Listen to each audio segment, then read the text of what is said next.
What's up guys, welcome to Daily Refinement. In today's video, we're going to go over how much you need to list to earn $150 a day profit, $300 a day profit, or $1,000 a day profit. So please smash the like button and consider subscribing. So let's talk about how this works. This is my new store, Reseller Nirvana. Today I had $388 in sales. For me to net $150 in this particular store, I have a 40% margin. That means for every $100 in sales, I make $40 profit. So for me to make $150 a day profit, which is $1,000 per week, I need $375 a day in sales. So today was the first day in this experiment. I made more than $150 a day profit. Now my store is at 300 items right now, and I'm listing 30 new items a day, and I'm selling at least 10. So I imagine at this point in time, this will be the first week that I make $1,000 in profit. I'm expecting $2,400 this week in sales or more. So that's my first milestone. I should be able to hit it this week. The numbers usually don't lie, and I'm going to explain why. Right here, the performance tab. You can predict your sales because you can predict your traffic. So as you guys can see here, when I first started this experiment with no money, I didn't have enough money to consistently list because I had no money. I started with items around the house.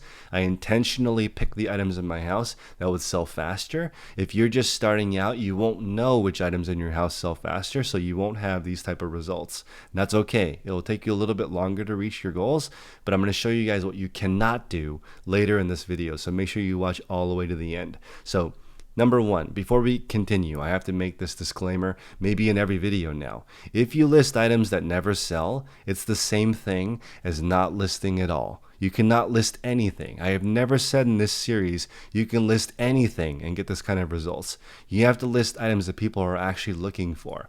I sell items that are from the mall.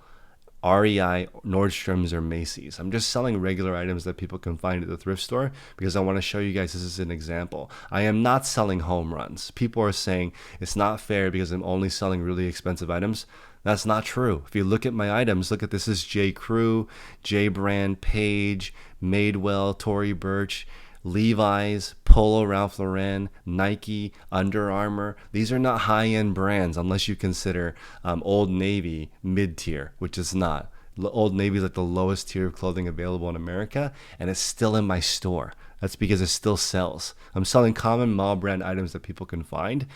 Not everyone can replicate this model, but this is the most replicatable model I've seen on YouTube. I'm talking about selling regular mall clothes. If you live near a mall, and there are people who buy those items and there's people who donate those items. So let's talk about the traffic tab.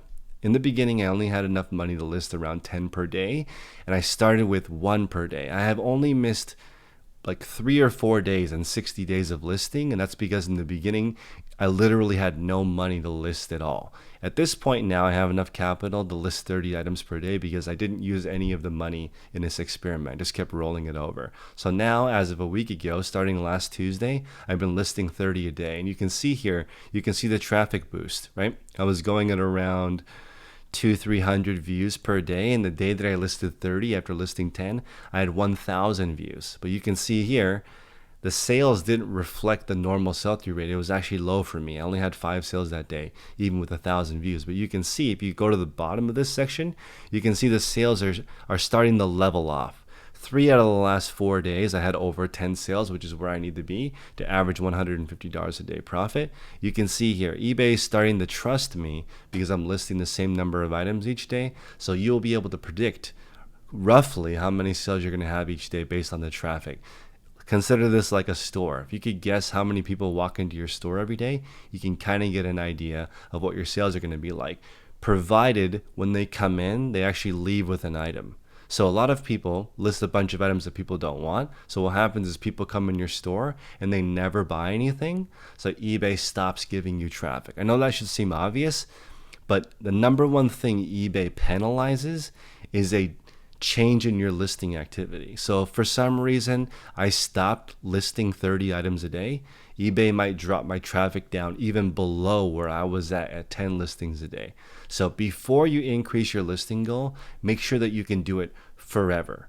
Okay, so if you're going to increase from 5 listings a day to 10 listings a day, make sure you can do 10 listings a day forever. So how I'm ensuring to do that is in my draft bank. I have 224 drafts available. Right now I'm at a 7-day draft bank. I'm going to increase this all the way up to 21 days because I don't know what the future holds. I may have health problems. I may have a family matter to take care of. I have a 6-month-old baby now. She's grown up fast, and I may need to take some time off to deal with her or to spend time with her or go on a family vacation. So I want at least 3 weeks of drafts in here. Right now I have 224. That's about one week worth. So not a lot of buffer in case something happens. What happens is a lot of people list for a while, something happens, they fall off, then their traffic tanks, and they never get back on the horse because eBay has decided that you have given up on your store. And when you decide to turn it back on again, they're not going to trust you because you already have a history of falling off, right? They're looking for people who don't fall off. eBay is a robot. It's not a person behind the computer judging you. It's a robot saying, this person for some reason is inconsistent in their listing, so we're not going to give them inconsistent traffic. Look at this. This store is brand new. In the last 6 days, I've had almost identical traffic. Okay, so if you're wondering how much YouTube affects the store, it doesn't really, because I release a video every day or so. You would see during the times that I post a video to have some kind of crazy spike in my sales, but it's not like that because most of my views are not from YouTube. So you can see here, it'll tell you external views were 31. I had 515 views on eBay. So 90%, more than 90% of my traffic comes from eBay. So it's interesting because a lot of people are saying this experiment wouldn't work if I didn't have a YouTube channel. If for some reason they get to 1 million subscribers, then I will truly do this experiment homeless, living without, I won't even use a van.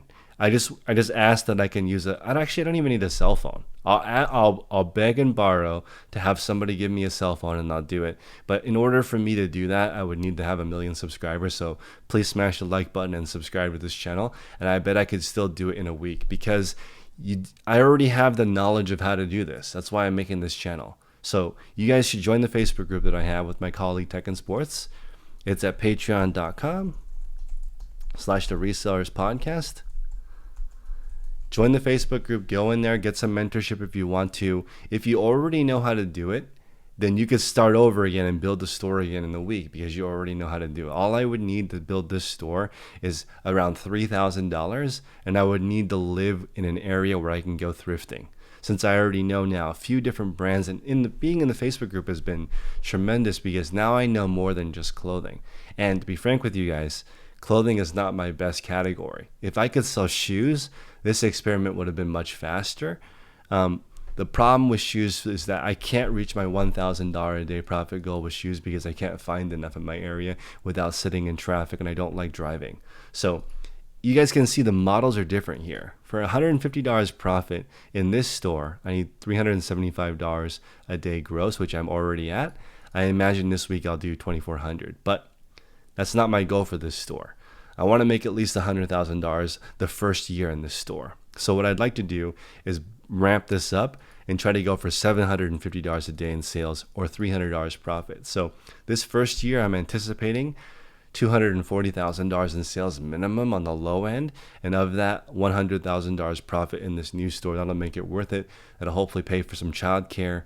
That's what I'm going for with this new store. So I will grow it now that I'm at $388. I'm not stopping.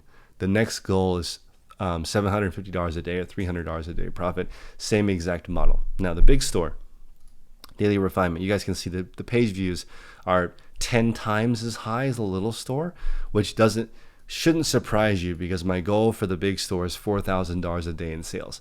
I'm not there yet, right? Because the old store is a hodgepodge of all of my ideas for the last 5 years.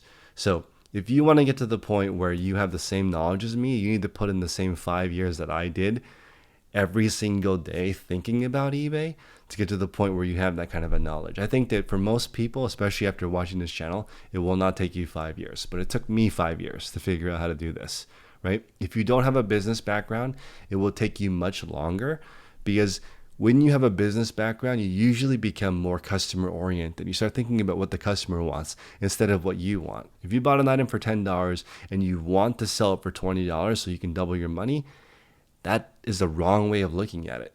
If you before you buy that $10 item, ask what the market will pay for the item. If the market will pay $8 for it, don't buy the item for 10. Then you'll have the nickname buy high, sell low, which is very bad in the resale world. So you need to buy low and sell high. That's the basics of this. And eBay rewards activity and they punish inactivity. So before you increase your listing goal from 10 to 20 or 10 to 30, make sure that you can sustain it. I have a 7-day draft bank right now of 224 listings. And I want to increase this to 21 days.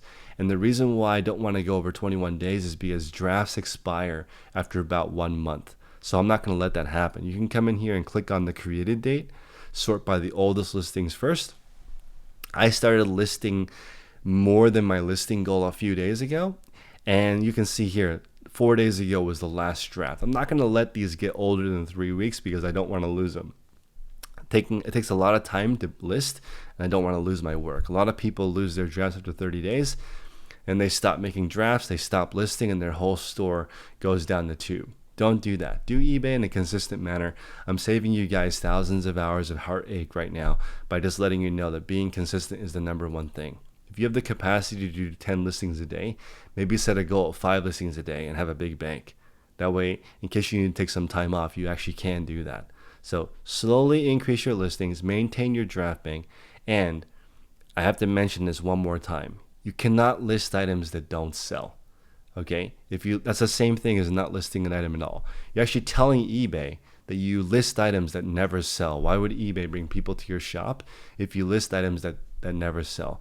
Also, delist, relist. I understand people, instead of listing a new item like I am recommending, they'll end an old item, dress it up again, and then relist it. But eBay is not dumb. They realize that you just listed the same garbage item as the first time. It's not going to work. And if you're listing really good items and you are not meeting your listing goal and you pepper in a few listings that are not good, that will not work. You have to put in the same quality of listings in order to be able to develop some metrics and be able to notice some patterns. All the items in this store are very consistently similar. They're all mall brands. They're all clothing. I don't necessarily like clothing. I actually like shoes more, but it's just harder for me to find shoes. That's why I picked clothing. Most of the pictures look the same. Most of the titles are the same. Most of the prices are the same. That's by design because I want results that are largely the same. Hopefully that unlocks something for you guys in your brains, because I don't want to make $150 a day profit sometimes. I want to make $150 a profit every time when I'm at this $1,000 a week goal. My personal goal is $1,000 profit a day in the big store. I will find a way to get $4,000 a day gross in sales. And you can see here, you can see how it's different. Even in my 2 stores, the margins are different. In the little store, I have 40% margins because I'm doing everything by myself. In the bigger store, I only have 25% margins because I have people helping me and it costs more. Also, when you have a bigger store, you take items that have lower profit. It's different. The models are different, right? Also, my bigger store, most of the items are priority mail, which costs twice as much as first class mail. So it's important to understand all these changes, and slight changes in price when you're a big store are insane. So this new holiday increase in postage is going to cost me a minimum of $6,000 extra in postage, right? So it's important to understand you have to sell more than you need because you don't know what the future holds when it comes to expenses. So I appreciate you guys. Please smash the like button, consider subscribing. Join my Facebook mentorship with my colleague Tech and Sports. He's been doing it a lot longer than me and he's the GOAT. So patreon.com/theresourcepodcast. Jump in the $35 level. If you don't make more money, don't save more time, we'll give you your money back. Take care, guys.